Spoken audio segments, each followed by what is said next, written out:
أعوذ بالله من الشيطان اللعين الرجيم بسم الله الرحمن الرحيم إذ نسويكم برب العالمين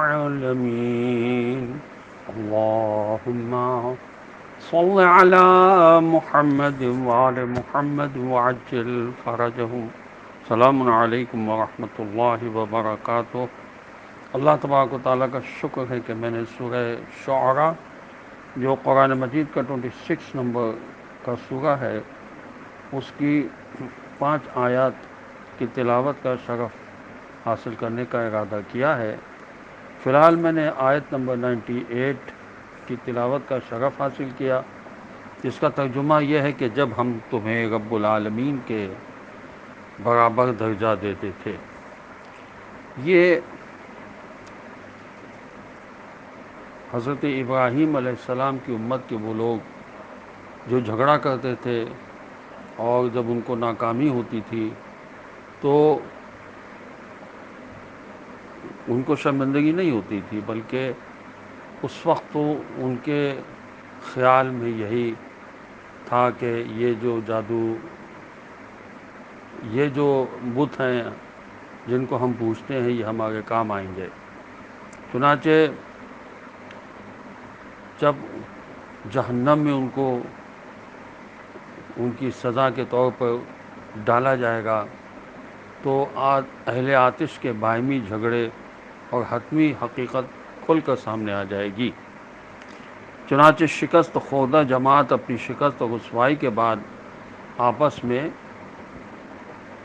ہمیشہ جھگڑتی ہے، جبکہ کامیابی حاصل کرنے والی جماعت خوشی کا جشن مناتی ہے۔ جب وہ جہنم کو اپنے سامنے دیکھیں گے تو اب وہ قسم کھا کر کہیں گے کہ ان خود ساختہ معبودوں کو رب العالمین کے برابر لانا کتنی بڑی گمراہی تھی۔ ایک جامد بے روح جسم کو اس ذات کے برابر لانا جس کے ہاتھ میں کل کائنات کے خزانے ہیں، حقیقت میں بہت بڑی گمراہی ہے۔ انسان جب گمراہی کی تاریکی میں جاتا ہے تو ایک جامد حقیر اور رب العالمین میں فرق سمجھ میں اس کی نہیں آتا۔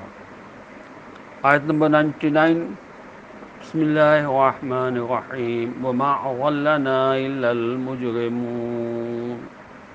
ترجمہ یہ ہے اور ہمیں تو ان مجرموں نے گمراہ کیا ہے۔ آیت نمبر 100، فما لنا من شافعین۔ ترجمہ آج ہمارے لیے نہ کوئی شفاعت کرنے والا ہے۔ آیت نمبر 101، ولا صدیق حمیم، اور نہ کوئی سچا دوست ہے۔ قیامت کے دن انہیں معلوم ہو جائے گا کہ انہیں گمراہ کرنے والے مجرم تھے، ورنہ دنیا میں ہدایت دینے والوں کو مجرم ٹھہراتے تھے۔ ایسا معلوم ہوتا ہے کہ مومنین کی شفاعت ہوتے دیکھ کر وہ کہہ اٹھیں گے فما لنا من شافعین، ہمارے لیے شفاعت کرنے والا کوئی نہیں ہے۔ شاید وہ دیکھ رہے ہوں گے دوسروں کے لیے تو بہت سے شفاعت کرنے والے موجود ہیں۔ روایات میں ہے کہ شفاعت کرنے والے 5 ہیں: قرآن، رشتہ دار، امانت، تمہارے نبی اور تمہارے نبی کے اہل بیت علیہم الصلاۃ والسلام۔ یہ بحار الانوار کی جلد 8 صفحہ 43 پر لکھا ہے اور کنز العمال میں بھی یہ موجود ہے۔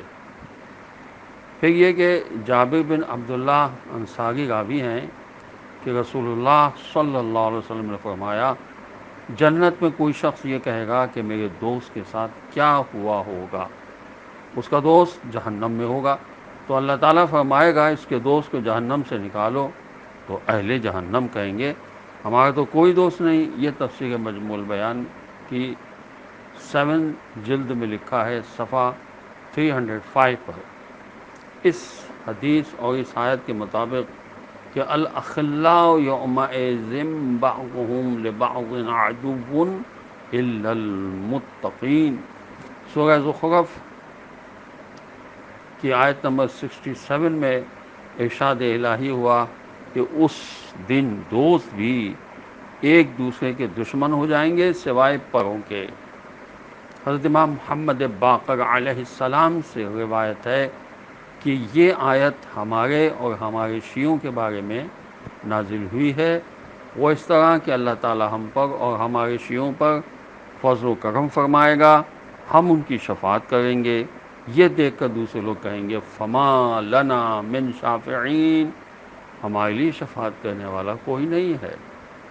یہ شواہد التنزیل میں بھی لکھا ہے، تفسیر ابن ابی حاتم میں بھی لکھا ہے۔ اس کے بعد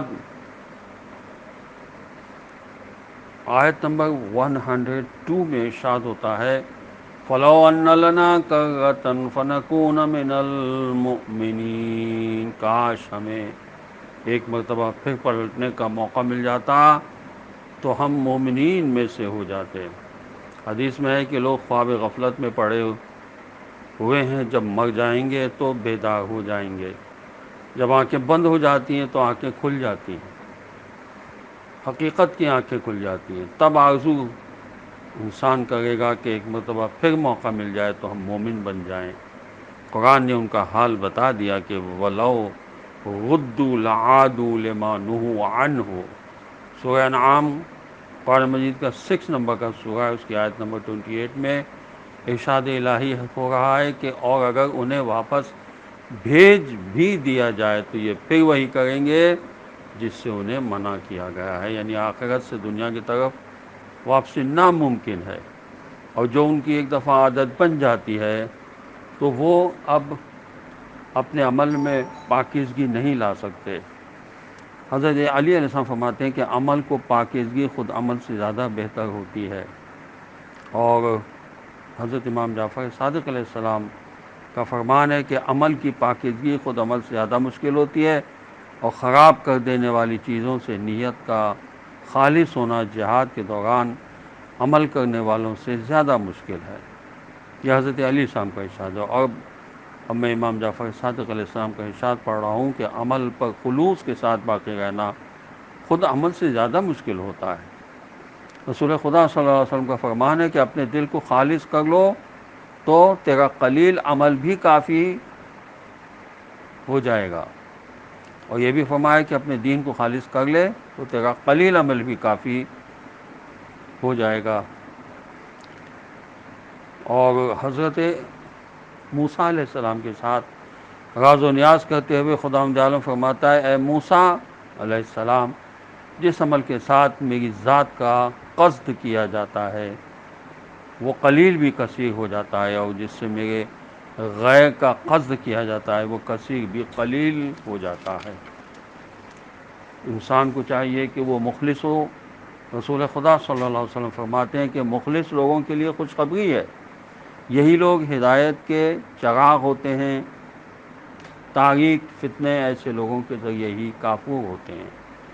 حضرت امام حسن عسکری علیہ السلام کا فرمان ہے کہ اگر میں دنیا کو ایک لقمہ بنا کر اسے ایسے شخص کو کھلاؤں جو خدا کی خلوص سے نیت سے عبادت کرتا ہے تو میں سمجھتا ہوں کہ میں نے اس کے حق میں کوتاہی کی ہے۔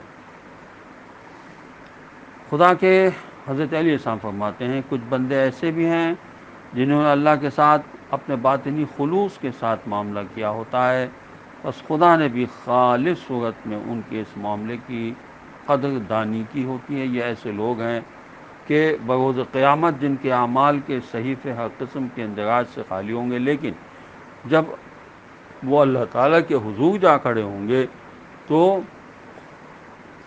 خداوند عالم ان کو باطنی خلوص کی بدولت انجام شدہ معاملے سے پر فرما دے گا۔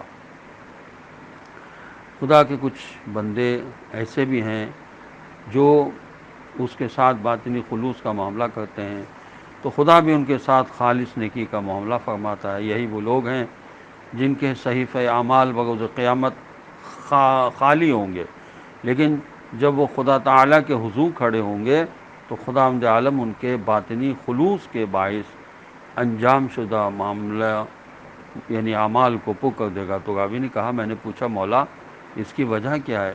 تو امام علیہ السلام نے فرمایا خداوند عالم ان کو اس قدر عظمت عطا فرمائے گا کہ ان کے اور خدا کے درمیان رازوں پر محافظ فرشتے بھی مطلع نہیں ہو پائیں گے۔ یہ حضرت امام جعفر صادق علیہ السلام کا قول ہے۔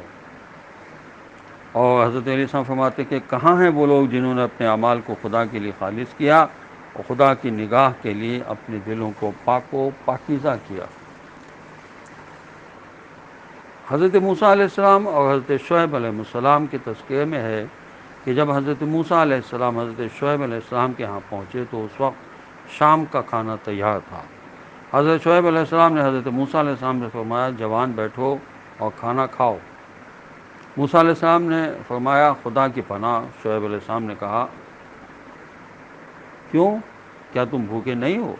تو موسیٰ علیہ السلام نے کہا بھوکا تو ہوں، لیکن ڈر ہے کہ یہ کھانا میرے ریوڑ کو پانی پلانے کے بدلے میں نہ آ جائے، اور ہم اہل بیت آخرت کے عمل کو بیچتے نہیں،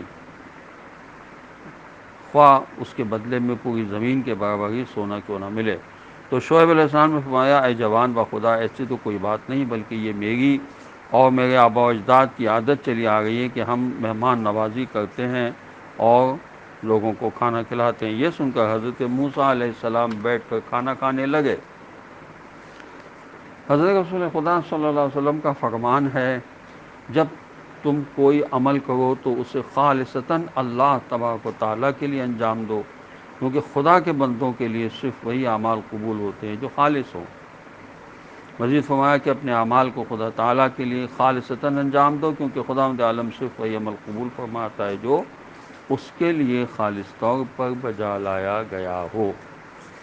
رسول خدا صلی اللہ علیہ وسلم کا فرمان ہے کہ یقیناً اللہ تعالیٰ صرف اسی عمل کو قبول فرماتا ہے جو خالصتاً اسی کے لیے ہو، اس کے ذریعے اللہ کی رضامندی طلب کرو۔ مزید فرمایا کہ نماز قیام و قعود کا نام نہیں، بلکہ نماز تمہارے اخلاص اور اس کے ذریعے خداوند عالم کی رضامندی کے حصول کا نام ہے۔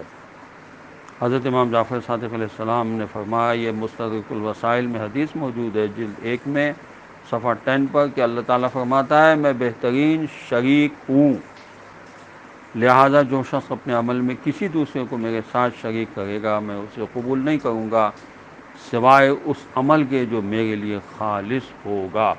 اللہ تبارک و تعالی ہمیں خلوص کے ساتھ اعمال بجا لانے کی توفیق عطا فرمائے۔ السلام علیکم ورحمۃ اللہ وبرکاتہ۔